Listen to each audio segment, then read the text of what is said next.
இந்த வீடியோவில் நான் உங்ககிட்ட பேச போகிற ஒரு விஷயம் என்ன அப்படின்னு பார்த்தீங்கன்னா சர்ப்ரைஸ் ஸ்கேம். இந்த சர்ப்ரைஸ் ஸ்கேம் அப்படின்னா என்ன அப்படின்னு பார்த்தீங்கன்னா ஒரு கியூஆர் கோடு இருக்கும். அந்த கியூஆர் கோடை ஸ்கேன் பண்ணாலே உங்களோட மணி போயிடும் அப்படின்னு சொன்னா உங்களால் நம்ப முடியுமா? அண்ட் எல்லாத்துக்கும் மேலே ஒரு சின்ன டெஸ்ட் இருக்கும், ஓகேங்களா, ஒரு சேலஞ்ச், ஓகேங்களா. இது வந்து ஒரு நார்மலாக ஒரு கேம் மாதிரி.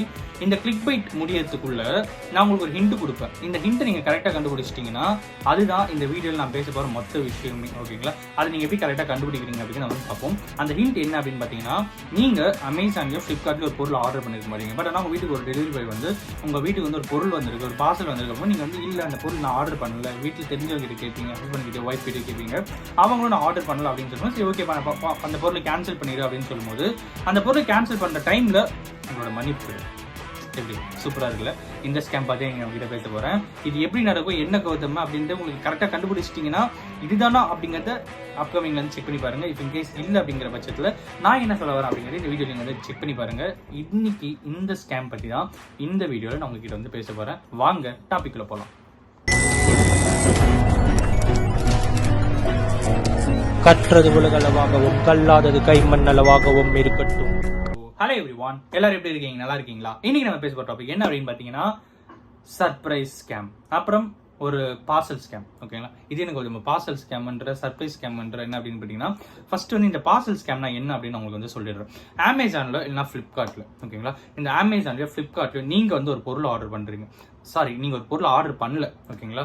அந்த பொருள் ஆர்டர் பண்ணாத டைம்ல உங்க வீட்டுக்கு ஒருத்தர் வராங்க. அவங்க வீட்டுல நீங்க இல்லாத டைம்ல வராங்க. இன்ஃபேக்ட் நீங்க வீட்டுல இல்ல அப்படிங்கறது தெரிஞ்சுக்கிட்டே வந்தாலும் சரி, நீங்க வீட்டுல இருந்தாலும் அவங்க வீட்டில் வந்து காண்டாக்ட் பண்ணி நேராக வந்தாலும் சரி, ஃபோன் மூலியமா பார்சல் வந்திருக்கு, நாங்கள் அனுப்ப போகிறோம் அப்படின்னு சொன்னாலும் சரி, it may be like anything. ஏமாத்தணும்னு நினச்சா எப்படின்னா ஏமாத்துவோம், கரெக்டுங்களா.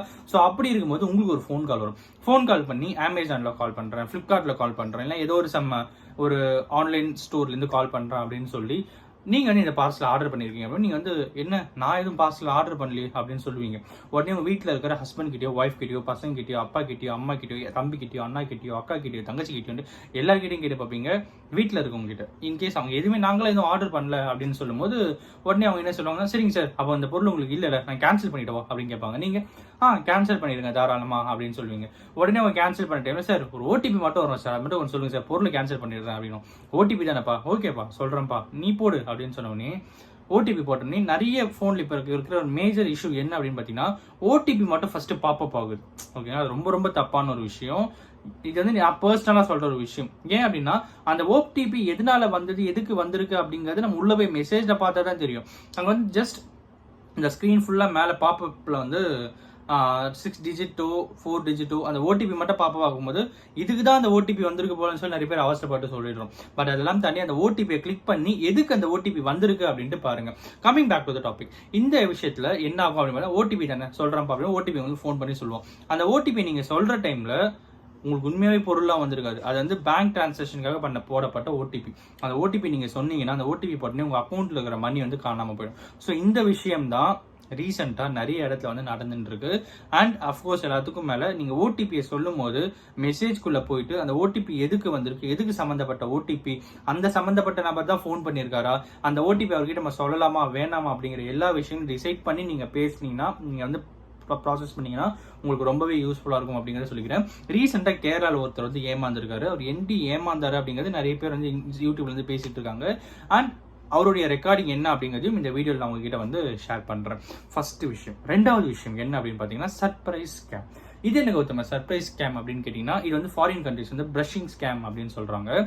நான் வந்து இந்த சர்ப்ரைஸ் ஸ்கேம் அப்படின்னு சொல்கிறேன், ஓகேங்களா. நம்ம வச்சுக்கு தானே பேர், பட் ஆனால் ஸ்கேம் தான், ஓகேங்களா. ஸோ இந்த சர்ப்ரைஸ் ஸ்கேம் அப்படின்னா என்ன அப்படின்னு பார்த்தீங்கன்னா, நீங்கள் வந்து வீட்டில் இருப்பீங்க, உங்களுக்கு வந்து காலிங் பில் அடிக்கும், வீட்டை திறந்து பார்ப்பீங்க, யாருமே இருக்க மாட்டாங்க. என்ன கௌதம் சொல்கிறேன், யாருமே இருக்க மாட்டாங்க. எஸ், யாருமே இருக்க மாட்டாங்க. ஆனால் ஒன்றே ஒன்று இருக்கும். அது என்னன்னு கீழே வந்து உங்களுக்கு ஒரு பாக்ஸ் இருக்கும், ஒரு கிஃப்ட் பாக்ஸ் மாதிரி இருக்கும். அந்த கிஃப்ட் பாக்ஸ் ஓப்பன் பண்ணது உள்ள வந்து ஏதாவது பொருள் அந்த மாதிரி ஏதாவது இருக்கும். ஒரு கியூஆர் கோட் ஸ்கேன் இருக்கும், மேலே வந்து எழுதியிருக்கும், இது யார் அனுப்பிச்சாங்க அப்படின்ட்டு தெரிஞ்சுக்கணும் அப்படின்னா இதை ஸ்கேன் பண்ணுங்க அப்படின்ட்டு எழுதியிருக்கும். To know the person who sent you gift scan here அப்படின்ற மாதிரி இருக்கும். நீங்கள் வந்து ஓகே அப்படின்னு உடனே ஸ்கேன் பண்ணீங்கன்னா அது வந்து QR கோட் மூலியமா ஏதாவது ஆப் டவுன்லோட் ஆகும், இல்லை ஏதாவது ஒரு விஷயம் டவுன்லோட் ஆச்சு உங்கள் ஃபோன் உங்களுக்கே தெரியாமல் ஹேக் ஆகும். அப்படி ஹேக் ஆகி வாட்ஸ்அப்பில் பெரிய பெரிய ஸ்கேம்ஸ்லாம் நடந்திருக்கு. அதை பற்றி நம்ம வந்து இந்த வீடியோவில் நம்ம நிறைய வீடியோஸ் போட்டிருக்கோம். பட் ஆனால் அந்த மாதிரி வேறு ஏதாவது உங்களுக்கு வந்தாலும் அதை வந்து நீங்கள் ரெஸ்பாண்ட் பண்ணாதீங்க அப்படிங்கிறதையும் இந்த வீடியோ மூலிமா நான் உங்ககிட்ட சொல்லிக்கணும் அப்படின்னு நினச்சேன். அண்ட் அஃப்கோர்ஸ் உண்மையாகவே யாராவது அப்போ அமைச்சிருப்பாங்க பார்த்தோம், அப்போ என்ன பண்ணுறாங்க, உண்மையாகவே யாராவது உங்களுக்கு அமைச்சிருக்காங்க கண்டிப்பாக நீங்கள் ரெஸ்பாண்ட் பண்ணலாம், அவங்களே கால் பண்ணுவாங்க. கரெக்டுங்களா? இன்கேஸ் அந்த மாதிரி கால்லாம் எதுவும் வரலன்னா அது உங்களுக்கு வந்து ஸ்கேமான ஒரு விஷயம் அப்படிங்கிறதையும் தயவு செஞ்சு புரிஞ்சுக்கோங்க. இந்த வீடியோவில் இந்த ஸ்கேம்ஸ் பற்றி தான் இந்த வீட்டில் உங்ககிட்ட பேசணும் அப்படின்னு நினச்சேன். இதுக்கப்புறம் ஒரு ஆடியோ கிளிப் வரும், அவர் உண்மையாகவே ஏமாந்த ஒருத்தர் என்ன பேசியிருக்காரு அப்படிங்கிறது வரும். அதை கேட்டுட்டு இந்த வீடியோ நீங்கள் வந்து முடிச்சுக்கலாம். இன்னைக்கு இந்த ஸ்கேம் பற்றி தான் இந்த வீடியோவில் உங்ககிட்ட பேசணும் அப்படின்னு. இந்த வீடியோ மூலிமா யாராவது ஒருத்தருக்கு நாலேஜ் ஷேரிங் இருந்து அவங்க இந்த மாதிரி ஸ்கேம்ஸ் வந்து தப்பிப்பாங்க அப்படிங்கிற மிகப்பெரிய நம்பிக்கையோட இந்த வீடியோ முடிக்கிறேன். Thank so much. ഇതിൻ്റെ അക്കൗണ്ടിൽ നിന്ന് പണം മുഴുവൻ നഷ്ടപ്പെട്ടു. അതായത് സംഭവിക്കുന്നത് ഇങ്ങനെയാണ്. കഴിഞ്ഞ ശനിയാഴ്ച എൻ്റെ വൈഫിൻ്റെ ചേച്ചിയുടെ മോളുടെ വിവാഹവുമായി ബന്ധപ്പെട്ട ചെറുക്കൻ്റെ വീട്ടിലേക്ക് ഞങ്ങളെല്ലാവരും പോയിരിക്കുകയായിരുന്നു. അപ്പോൾ അവിടെ നിൽക്കുമ്പോൾ ഒരു ഉച്ച കഴിഞ്ഞ് വൈകിട്ട് ഒരു 4 മണിക്ക് ശേഷം എനിക്കൊരു ഫോൺ കോൾ വരുന്നു. ഒരു പാഴ്സൽ വന്നിട്ടുണ്ട്. അപ്പോൾ ഞാൻ ഈ ഫ്ലിപ്കാർട്ടും ആമസോൺ വഴിയൊക്കെ സാധനങ്ങളൊക്കെ ഇടയ്ക്ക് വാങ്ങാറുള്ളതാണ്. അപ്പോൾ ഞാൻ സംശയിച്ചു, ഇനി വൈഫ് എല്ലാം ബുക്ക് ചെയ്തിട്ടുണ്ട്, വൈഫ് എൻ്റെ കൂടെ ഉണ്ട്. അപ്പോൾ വൈഫിനോട് ചോദിച്ചു എന്തെങ്കിലും ബുക്ക് ചെയ്തിട്ടുണ്ടോ വെച്ചാൽ വൈഫും ബുക്ക് ചെയ്തിട്ടില്ല എന്ന് പറഞ്ഞു. അപ്പോൾ ഞാൻ പറഞ്ഞു, ഫോൺ വിളിച്ചാലോട് പറഞ്ഞു ഞാനൊന്നും ബുക്ക് ചെയ്തിട്ടില്ലല്ലോ എന്ന് പറഞ്ഞു. അയ്യോ ഒരു പാഴ്സൽ വന്നിട്ടുണ്ട്, എന്തോ ഒരു വീട്ടു സാധനമാണെന്നാണ് തോന്നുന്നതെന്ന് പറഞ്ഞു. അപ്പോൾ ഇത് ക്യാൻസൽ ചെയ്യട്ടെ എന്ന് പറഞ്ഞു. ക്യാൻസൽ ചെയ്തോളാൻ പറഞ്ഞു. അപ്പോൾ പുള്ളിക്കാരൻ പറഞ്ഞു ഒരു OTP വരുമോ എന്ന് പറഞ്ഞു കൊടുക്കാൻ പറഞ്ഞു. OTP വന്ന് ഞാൻ അങ്ങോട്ട് വിളിച്ച് പറഞ്ഞു കൊടുക്കുകയും ചെയ്തു. അതാണ് സംഭവം നടന്നത്. ഇന്നിപ്പം ഞാൻ രാവിലെ കുറച്ച് പൈസ ബാങ്കിൽ ഇടാൻ്റെ ആവശ്യം ഉണ്ടായിരുന്നു. ഇനിയിപ്പോൾ ഹോസ്പിറ്റലിൽ വൈഫിൻ്റെ അമ്മ ഹോസ്പിറ്റലിൽ വൈഫ് കോട്ടയത്താണ് ഇപ്പോൾ. അപ്പോൾ അവരുടെ ഡിസ്ചാർജ് ചെയ്യാൻ ഒക്കെ വേണ്ടിയിട്ട് ഞാൻ രാവിലെ കോട്ടയത്തേക്ക് പോകാൻ ഇരിക്കുകയാണ്. അപ്പോൾ ഞാൻ ചുമ്മാ ഒന്ന് ഗൂഗിൾ പേയിൽ ബാലൻസ് നോക്കിയപ്പോൾ 235 രൂപയുണ്ട് ബാങ്കിൽ.